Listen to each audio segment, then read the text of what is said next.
and welcome back to another episode of Relate in 8, Becoming Better Connectors 8 Minutes at a Time. I'm Dr. Ben Fung, and today we're talking about confidence. Now, we've heard it said many different ways, and it's usually, insert verb here about confidence, like fake it till you make it, or, project confidence, or, internalize the confidence, or there's always some kind of verb where you're trying to capture confidence before it actually comes to you, before it becomes part of who you are. And I think that there are some very nice, comprehensive ways, very actionable ways that on a daily basis you can take to have real confidence. Not confidence that's, kind of puffed up and you're not sure you can back that up and you're afraid you're going to be called out as an imposter, but real confidence based on results. But to talk about those results and the actions you need to take, I need to first share a story. And bear with me, it's my story, but I didn't grow up confident. In fact, I grew up with terribly low self-esteem issues. I had ADHD, have ADHD, doesn't go away, right? I stuttered a lot, so much so that I had my baby sister order Happy Meals when we were young because I didn't want to go up to the counter and say, number one, sir, with Coke. Like, I didn't want to say any of that because I stuttered so badly. That entire sentence was a very difficult thing. It didn't come to me naturally to be on stage and to be a keynote speaker and to get in front of the camera.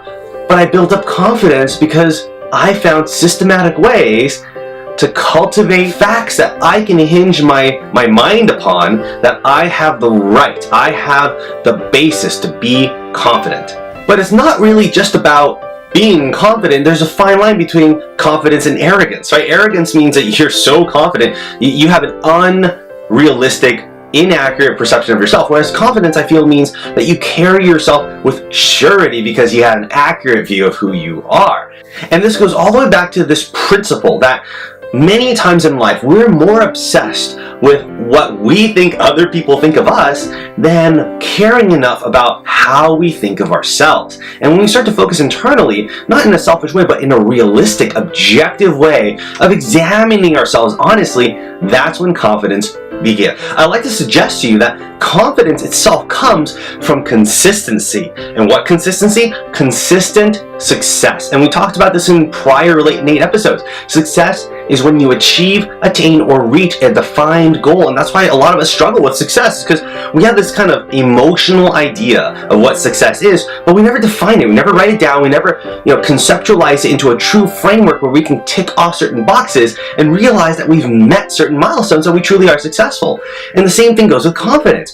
Confidence comes from the fact that you constantly and just so consistently reach these goals and the next goal and the next goal that you don't really have reasons to doubt yourself. You know where your limits are, but you don't focus so much time on the what ifs and if ors or if them buts. Like, none of that exists for you when you are truly confident. You consider these possibilities, but you're not obsessing over the possibilities, you're obsessing over the goal. When I was still a clinical physical therapist, I realized that we don't get paid that much as PTs. Even though I have my doctorate in physical therapy degree, I don't get paid as much as other types of doctorates. Part of that's an industry problem, part of that's a job market issue, but when I finally got to six figures, as a doctor of physical therapy, I told myself, look, I've made it, okay? I got promoted outside into another organization, I got a huge raise, and I got promoted again, and so on and so forth, and I got to six figures.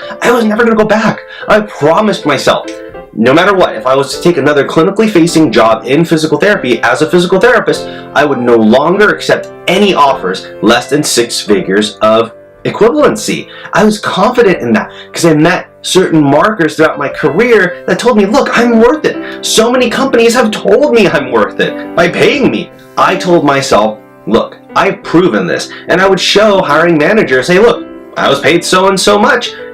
I'd like to be consistent with that. And some of them would be like, oh, I just can't afford you. Others would be like, yeah, sure, we'll make it happen. And that there is the key. There's no reason to doubt myself and lowball myself and settle for anything ever. And that needs to happen for everyone in every area if they wish to be truly confident. Not impostered out, not faking it till you make it, but with true foundations and backings that you can perform. The quote I always come back to, I believe is by Stephen McCraney, and it says this, that the master has failed more times than the novice has ever tried. If you don't act, you'll never succeed because you've never tried. But if you do act, now you have the opportunity to learn and to be successful, to make those success markers a true part of your life. And there are some concrete steps that you can take right now to be confident in various areas of your life, whether it's career, academics, relationships, all of it. It all plays off the same human experience in the way we connect with ourselves and each other. Ultimately, we're the greatest teachers to other people in teaching them how to treat us. Because how I regard myself is how they'll regard me. If I teach myself to berate and to belittle and to just not appreciate myself at all and tear myself down all the time, other people will see that and they won't bother to build me up. But if people see me investing in myself, wanting to grow, always trying to find the next thing to learn, they're going to see me and go, wow, this guy really is on fire. It's not just talking the talk, it's walking the walk, and it starts with me. Because you're going to fail. You're going to fail more times than you are going to be successful. But if you learn from those failures, then you will have those successes and you'll build upon that confidence because you'll have these little tiny wins. You have to cultivate these little tiny wins so you have concrete examples and concrete memories and concrete emotional recollections of yourself and how you respect yourself. And it's not just like, oh, love me, self-esteem. It's not just that. It's that you have concrete life experiences to back up your level of confidence to build up to the next level and the next level and the next level, because you have a realistic, pretty much objective view of who you are and what you can do and the value you bring. It's all about little steps wherever you are. I'm still doing this for myself. I'm still trying to get comfortable in front of different situations and the camera and public speaking and learning new trends in marketing. I mean, like I have an MBA in marketing, but I'm still learning every single day because I understand that I still need victories on a daily basis to win. Because if you project out that you're not worth it, you're going to treat yourself like you're not worth it. And you're going to teach the other person to treat you like you're not worth it.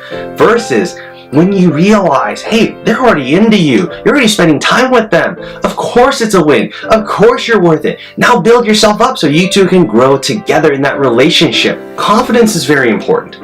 It's not just the soft science thing of, well, you know, it's good for people to have self-esteem. When while that's true, the reason confidence is so important in life is that it's a positive cycle. Unlike the vicious cycle, it's a positive cycle. As you are confident, you'll be more confident to act.